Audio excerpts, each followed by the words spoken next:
আমি শুধু বলতে চাই আগামীর বাংলাদেশটা কেমন হবে। আমি বলি আরেকটা লড়াই হবে ইনশাআল্লাহ। একটা লড়াই হয়েছে ফ্যাসিবাদের বিরুদ্ধে, আরেকটা লড়াই হবে দুর্নীতির বিরুদ্ধে ইনশাআল্লাহ। এই দুর্নীতির মূল উৎপাটন করার জন্য যা দরকার, আমরা তারুণ্য এবং যৌবনের শক্তিকে একত্রিত করে সেই লড়াইয়েও ইনশাআল্লাহ বিজয় লাভ করব। প্রিয় ভাইয়েরা, জামাতে ইসলামী যে দুর্নীতিমুক্ত সমাজ গড়বে তার প্রমাণ কি? তার প্রথম প্রমাণ হচ্ছে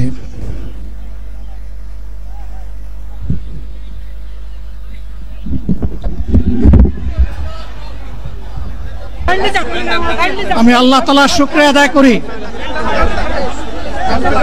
আল্লাহ তাআলার শুকরিয়া আদায় করি আবার আপনাদের সামনে দাঁড়াতে পেরেছি। আমি বলেছিলাম দুর্নীতিমুক্ত বাংলাদেশ ইনশাআল্লাহ সবাইকে নিয়ে আমরা গড়ব। আমরা কথা দিচ্ছি বাংলাদেশ জামাত ইসলামী যদি আল্লাহ তাআলার মেহেরবানি এবং সরকার জনগণের ভালোবাসা নিয়ে সরকার গঠন করে, তাহলে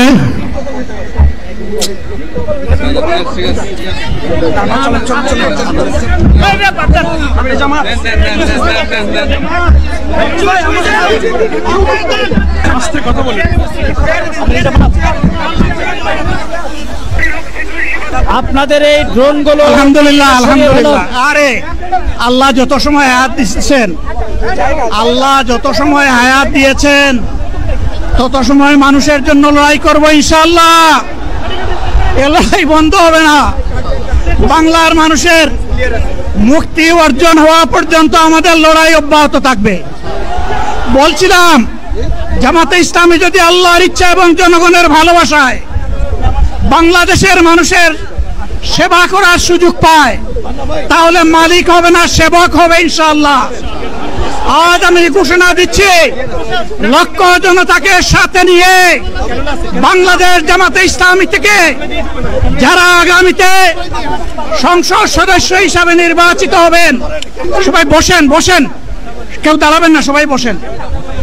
যদি আল্লাহর ইচ্ছায় জনগণের ভালোবাসায় বাংলাদেশ জামাতে ইসলামী থেকে সংসদ সদস্যরা নির্বাচিত হয়ে সরকার গঠন করেন, তাহলে কোন এমপি, কোন মন্ত্রী আগামীতে সরকার কিন্তু প্লট গ্রহণ করবে না। কোন এমপি এবং কোন মন্ত্রী ট্যাক্সবিহীন কোন গাড়ি চড়বে না। কোন এমপি এবং কোন মন্ত্রী তার নিজের হাতে কোনো টাকা চালাচালি করবে না। কোন এমপি এবং কোন মন্ত্রী যদি তার নির্দিষ্ট কোনো কাজের জন্য বরাদ্দ পেয়ে থাকেন, কাজ শেষ হওয়ার সাথে সাথে বাংলাদেশের 18 কোটি মানুষের কাছে তারা তার প্রতিবেদন তুলে ধরতে বাধ্য হবেন। সম্মানিত বন্ধুগণ, চাঁদা আমরা নিব না, দুর্নীতি আমরা করব না। চাঁদা আমরা নিতে দেব না, দুর্নীতি আমরা সহ্য করব না। এই বাংলাদেশটাই আমরা দেখতে চাই। যুবকদেরকে আমরা স্পষ্ট ভাষায় বলতে চাই, বন্ধুগণ, তোমাদের সাথে আমরা আছি। আমি আজকে জামাতের আমির হিসাবে এখানে কথা বলতে আসিনি। আমি এসেছি বাংলাদেশের 18 কোটি মানুষের একজন হয়ে কথা বলতে। আমি শিশুদের বন্ধু, আমি যুবকদের ভাই, আমি বয়স্কদের সহযোদ্ধা, আমার বোনদের আমি ভাই।